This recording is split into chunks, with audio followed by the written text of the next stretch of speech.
একদম ক্লিয়ার কথাই বলতে চাই, আমরা যেমন মুজিববাদও চাই, মুজিববাদ চাই না, তেমনই কোন জিয়াবাদও চাই না। যতদিন এই বাংলায় সংস্কার হবে না, ততদিন এই বাংলায় নির্বাচন হবে না। আগে সংস্কার নিশ্চিত হবে, তারপর নির্বাচন। কোথায় ছিলেন আপনারা 17 বছর? ফয়জলামি করতে আসছেন। আপনারা এই যে ফু দেওয়ার আলাপ দিচ্ছেন, এই আলাপটা দেওয়ার সুযোগ তৈরি করে দেওয়ার জন্য এই ইন্টারিম গভর্নমেন্টকে বসাইছেন আপনারা। হাসিনা থাকলে এই ফু দেওয়ার আলাপ থাকতো না। আপনারা ফুয়ের ভয়ে ঘরে বসেছিলেন, খাটের তলায় লুকিয়েছিলেন। ইন্টারিম গভর্নমেন্টের মধ্যে কিছু কথা বলতে চাই। আমরা এখনো চরম নিরাপত্তাহীনতায় ভুগি, চরম হতাশায় ভুগি।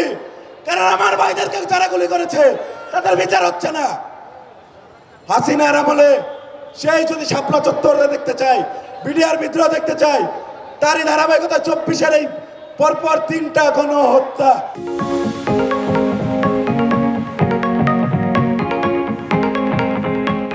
আমরা তো এখন জুলাই রেগুলেশন বলি, কিন্তু যখন জুলাই চলে তখন এটাকে আমরা জুলাই ম্যাসাকার বলতাম। এই গণহত্যার কোনো বিচার কেন হয় নাই, কেন হচ্ছে না, এটা নিয়ে আমরা শঙ্কিত। কাদের ভয় আপনারা বিচার করতে পারতেছেন না? আপনারা লাগাম কে টেনে ধরতেছে তা আমাদের সামনে প্রকাশ করুন। সেই লাগাম যারা টানতেছে তাদের লাগাম টানার জন্য আমরা রাজপথে সদা জাগ্রত আছি। আমাদের এই আন্দোলনে 2000 ছাত্র জনতা প্রাণ দিয়েছে, শুধু নির্বাচনের জন্য নয়, দেশের সংস্কারের জন্য প্রাণ দিয়েছে। প্রাইভেট বিশ্ববিদ্যালয়ের ছাত্র ছাত্রীদের পক্ষ থেকে একটা স্পষ্ট ভাষায় জানিয়ে দিতে চাই, যতদিন এই বাংলায় সংস্কার হবে না, ততদিন এই বাংলায় নির্বাচন হবে না। যতদিন এই বাংলার প্রতিটি খাতে সংস্কার হবে না, এই বাংলায় কোনো নির্বাচন হবে না।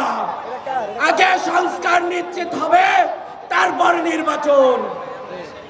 একটি দলীয় লোক বলে এই আন্দোলনের প্রো ক্রেডিট তাদের, তারা নিজেদের বিভিন্ন রকম ব্যক্তিবাদ দিয়ে এই আন্দোলনের ক্রেডিট তারা নিতে চায়। আমি তাদেরকে জানাতে চাই, তাহলে আপনারা এতদিন কোথায় ছিলেন?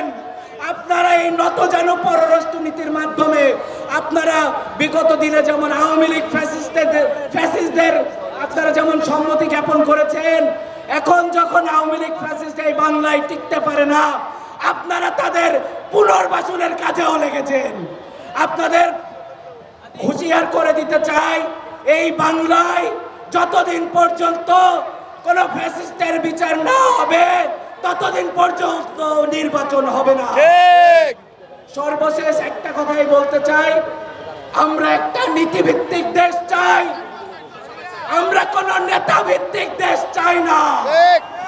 একদম ক্লিয়ার কথাই বলতে চাই, আমরা যেমন মুজিববাদও চাই, মুজিববাদ চাই না, তেমনই কোন জিয়াবাদও চাই না।